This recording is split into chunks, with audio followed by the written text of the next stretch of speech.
Hello and welcome to the first in a new series from the Reykjavik Grapevine entitled Saga Stories. My name is Matthew Roby and I'm a postdoctoral fellow at the University of Iceland, and I will be serving as your guide on these videos, taking you to various beautiful places throughout Iceland and telling you stories from the medieval Icelandic sagas that were set in those locations.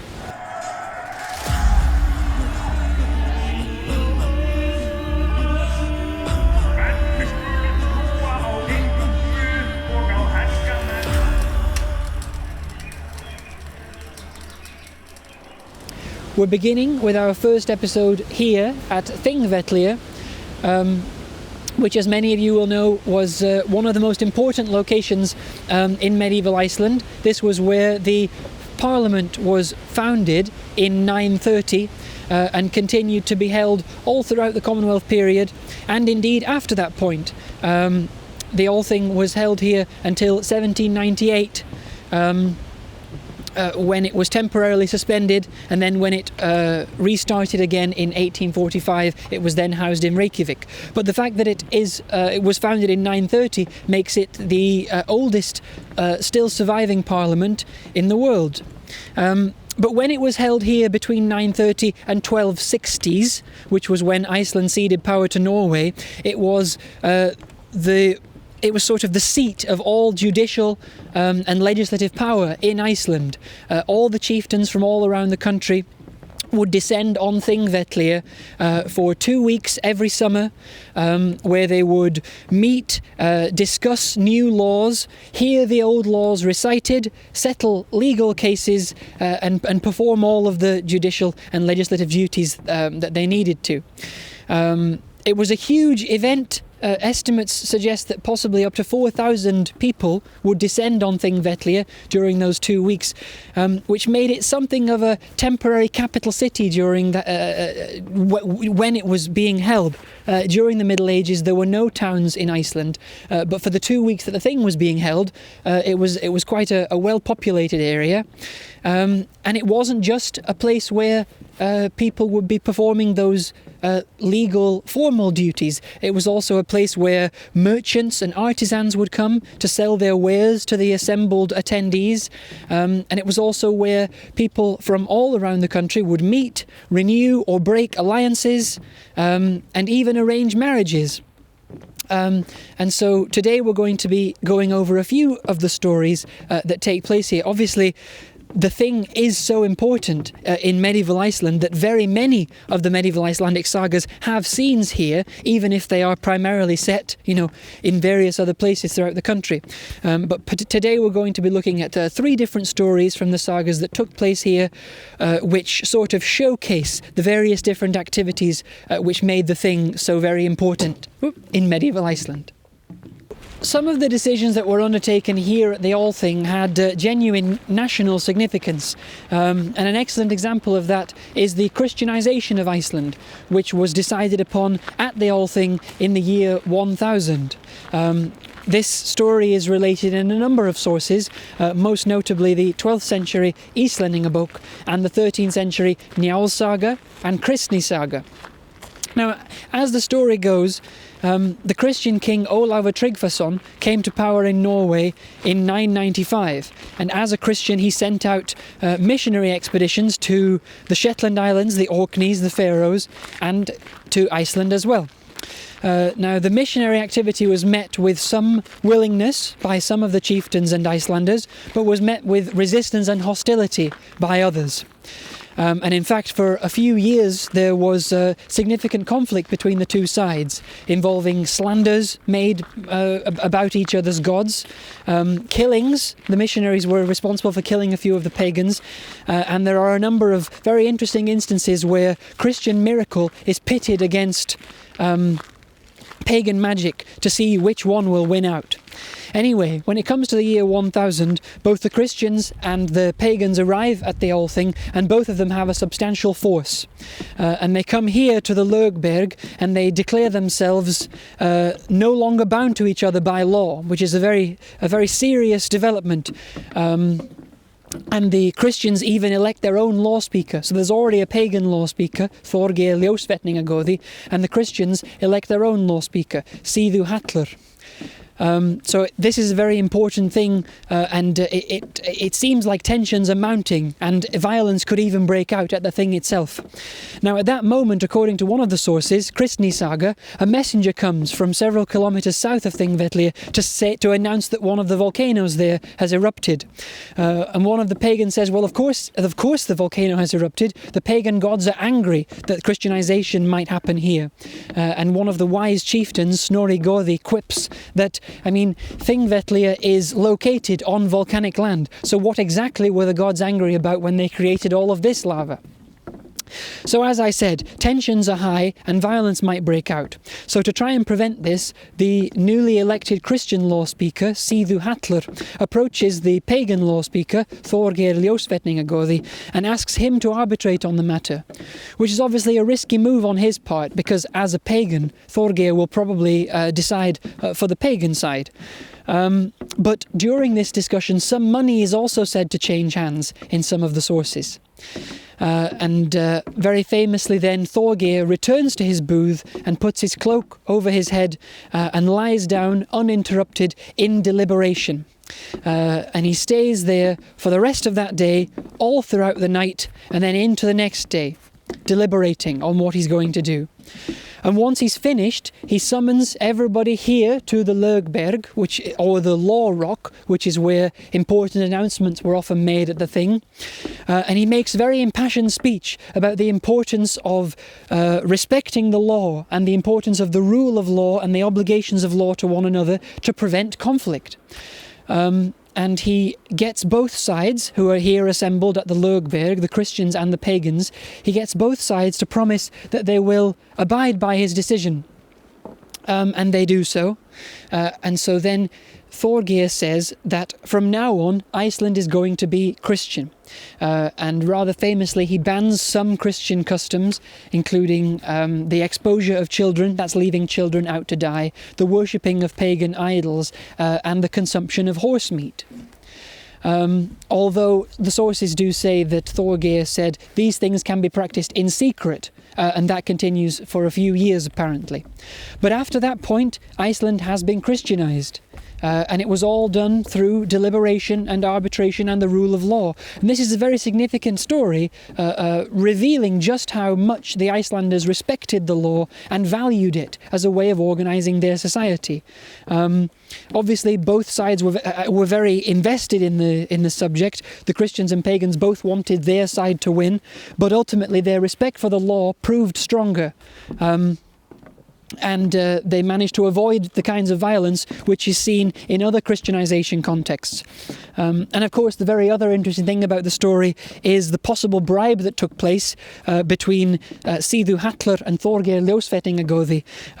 The sources are actually quite ambiguous about what this money changing hands entailed. They don't use a verb that means a bribe. It could have been just an appropriate fee that Þorgeir was being paid to make this decision and make an announcement. But it's also possible that the peaceful and legislative Christianization of Iceland was actually based on some money changing hands between the two law speakers.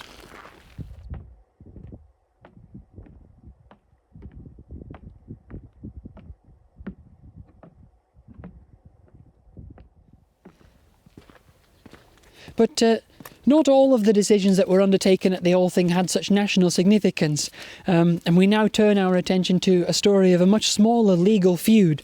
This is the saga that's called Eer Covra saga, which is about an event that took place at the thing in the decades following Christianization. It was probably written in the 13th century, but it's first attested in manuscripts from the 14th century. And it's about a little ugly old man called Þorhallur, who lives nearby to Þingvellir, and when the thing happens every year, he comes and brings ale that he's brewed to sell to the chieftains and the attendees of the thing. In fact, this is what he's primarily known for, selling ale, and this explains what everybody calls him, Eer Covra, which just means ale hood, because he sells ale and he often wears a hood. Now one day, Eer Covra is burning charcoal in a wood near to his house, and he accidentally falls asleep. And so the fire spreads and burns down the wood that he owns there, but the fire also spreads to a section of forest that's jointly owned by 6 chieftains, 6 of the most important chieftains of the day, in fact. And when they hear that their woods have been destroyed, they respond quite selfishly. They think they can probably make a bit of money out of this case if they can. So they decide to prosecute Eer Covra for full outlawry, in the hope that they will be able to get self-judgment, which is a process whereby they would be allowed to choose just how much money would be awarded if the defendant is found guilty. So Eer Covra arrives at the Thing that year and tries to seek help from the people that he's previously sold ale to. He's sold ale to some of the other great chieftains, and he thinks that some of them might offer him support. But unfortunately none of them do, and the saga says this might be because Eer Covra has been stingy in the past in the prices of his ale, but it's obviously also because everybody fears this confederacy of 6 chieftains who are prosecuting him. But there happens to be one young man at the Thing that year, Brody Bjarnason, who is about 20 years old at the time, and he is the brother-in-law of Þorsteinn Síðu Hallssonar, who is the son of Síðu Hallur, the Christian law speaker that we discussed in the story of Christianization.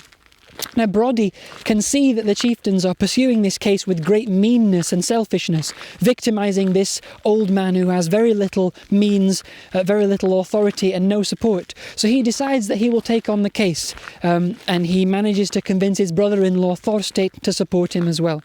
But they don't make their support of the case public yet. Brody advises Eer Covra to come here, or somewhere around here, near where the law council used to be held, on the eastern side of the Uxarau River, and he asks Eer Covra to approach some of the chieftains who are standing there talking and make a big scene, start wailing and crying and saying how sorry he is, how scared he is of full outlawry if he's found guilty, and how he wishes that he'd given them self-judgment at the first opportunity. And what he says is, "Oh, how I wish that I could give 2 good men such as yourselves self-judgment in this case." So naturally the 2 chieftains agree to this, and they shake hands on it. But Eer Covra, at Brody's instruction, has actually caught them in something of a legal loophole. What he said was he hoped that 2 good men such as them might be given self-judgment, meaning not exactly those 2 men, but 2 men of Eer Covra's choosing. And he naturally chooses Brody and Þorsteinn, who are there. Now, the chieftains don't know about the agreement that Eer Covra has made with Brody and Þorsteinn, so they agree. And Brody and Þorsteinn then summon the chieftains to the Law Rock to make their decision. Now, as I said, Brody could see that this case was being pursued with great selfishness, and this is exactly what they say at the Law Rock. They say that great chieftains shouldn't be abusing their power in this way, trying to take advantage of poor people like Eer Covra who have no support, and they give them a drastically undervalued settlement for the woods. They offer each of the chieftains 6 ells of homespun cloth, which is about 2.5 metres length of cloth, which is obviously a very low sum, and in the speech that they make while they are awarding them this sum, they shame them for being so selfish. And when they give them the settlement, Brody actually throws the cloth at each of the 6 chieftains and calls it a coward's tax. This is a cowardly tax for how you have pursued this case. Now, obviously, the chieftains are very upset about this and they try to complain about it, but of course they were caught up in that legal technicality where Eer Covra had tricked them into allowing him to choose who would arbitrate. And Brody sort of casts away and dismisses their complaints with a series of slanders, some of which are sexual in nature, accusing one of them of homosexuality and one of them of supernatural gender changing. So the story is quite interesting for a number of reasons. I mean, one thing at the end there is that it shows the currency of sexual slanders as a means of insulting people, and this crops up in sagas all the time. When people want to insult someone else, they often revert to a sexual taunt or insult. But the most important feature of the story, of course, is that it serves as a criticism of the potential abuse of power by chieftains. It sort of points out that in this system of legislation that the Icelanders live under, abuses could be made if chieftains chose to be selfish, and the story serves as an argument, basically, not to chieftains, not to abuse their power, not to abuse the law, and not to victimise people who didn't have the support of the law.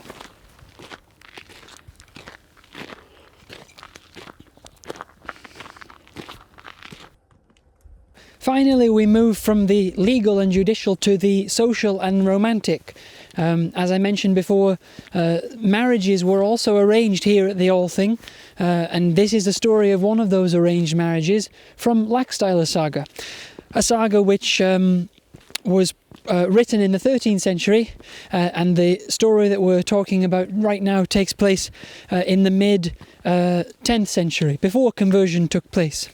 Now, a man named Olav the Peacock, which means Olav the Peacock, has just returned to Iceland after a successful trip to Ireland, where he confirmed his descent from the royal family in Ireland. In fact, when he was born, it was thought that he was the son of a slave woman who had been brought out here to Iceland, but then it turns out that she was actually born as a princess and had been kidnapped at the age of 15 and sold into slavery. So he's just come back from Ireland, having had a conversation with the King of Ireland, and received confirmation that he is in fact descended from that line. And when he returns home, he has a conversation with his father, Höskuldur, and Höskuldur suggests that now he should probably arrange a marriage. And Höskuldur actually already has a woman in mind, supposedly the best match in Iceland at the time. That's Þorgerðr Egilsdóttir, who is the daughter of Eeth Skallagrimsson, about whose saga I'm sure we will do a future episode. Now, when they arrive at the Thing, they come to Eeth Skallagrimsson's booth to discuss this matter. Now, all of the booths were somewhere on or a lot of the archaeological evidence of booths are somewhere on the western shore of the Öxará River. So somewhere, between here and the Lögberg. And they go to Aeth's booth, and Höskuldur broaches this topic with Aeth. And Eeth Skallagrimsson says, well, I know the great lineage of Olavur, because he'd heard about this story about the Irish king. And so he says, now I have no problem with it, but I will have to consult my daughter Þorgerðr, because there's no man who can convince Þorgerðr to do something that she doesn't want to do. So at that point, Höskuldur and Olavur go away, and Aeth discusses it with his daughter. And she responds quite coldly. She says, is this really the right way to treat your supposedly favourite daughter, to offer her in marriage to a slave woman's son? And Aeth says, well, that's not strictly true. He's recently come back from Ireland, and it turns out that he actually is descended from the Irish king. And so he is a suitable match. But Þorgerðr remains reluctant, and she says, no, I don't actually want to marry him. And so that's that. Aeth has to tell Höskuldur that the negotiations have failed. Now Höskuldur then tells Olavur about this, and he's obviously very disappointed, and he thinks he might get some shame from having been refused. So he decides that he will take matters into his own hands. So he puts on his best clothing, a suit of dyed clothing that he got from the King of Norway, and girds himself with his best sword, which is a sword that he was given by his grandfather, the King of Ireland. And he goes over to Aeth's booth again, which, as I said, was probably somewhere here on the western shore of the Öxará River, and speaks to Aeth. And he also sees that there is a woman sitting on the bench, and the saga seems to suggest that it's the first time that he's seen her. But he presumes that this is Þorgerðr, and so he goes over there and begins to speak to her. And their conversation begins with some witty, sort of flirtatious dialogue. Olava says, "You must think it bold for a slave woman's son to sit next to you." And she responds, "Well, you must believe you've done more dangerous things than sit and talk with a woman." And then the saga says that they spoke all day, but nobody knew what they talked about or what they said after those first 2 lines. But by the end, Þorgerða has apparently decided that she does like him after all, and she tells her father, Aeth Skallagrímsson, that she would like to go ahead with the marriage. So the marriage goes ahead, and the couple are actually very happy together. Now, what's significant about this story is probably the emphasis that it puts on female consent. We might expect that stories of marriage negotiations from the medieval period, including from medieval Iceland, would be mostly a negotiation between the male parties, where a party representing the potential bridegroom will approach male representatives of the potential bride and arrange the match on political and economic grounds. And indeed, there are many saga accounts of marriage negotiations that go that way, paying no attention at all to female consent. But at the time that the sagas were written, female consent was becoming more and more important according to the church, and it was really getting into medieval Icelandic culture at that point. And so there are many sagas, in fact, which discuss the importance of female consent and stress how a woman agreed before a match is successful. And elsewhere in Laxdæla saga, it is also shown that when a match is not consented to by the woman, it will usually be a complete disaster. And in this case, the marriage arrangement between Olav the Peacock and Þorgerða Egilsdóttir is even more significant, but because it doesn't just emphasise the importance of female consent, but also the idea that the bride and groom would meet each other and get to know each other before they decided to marry. So possibly even suggesting the importance of love, falling in love, getting along socially to a successful marriage. So that's it for this episode of Saga Stories from Þingvellir. We hope you enjoyed it. If you did so, please remember to comment, like and subscribe below. And we hope you'll join us again for future saga stories from some of Iceland's most beautiful locations. Thank you for watching.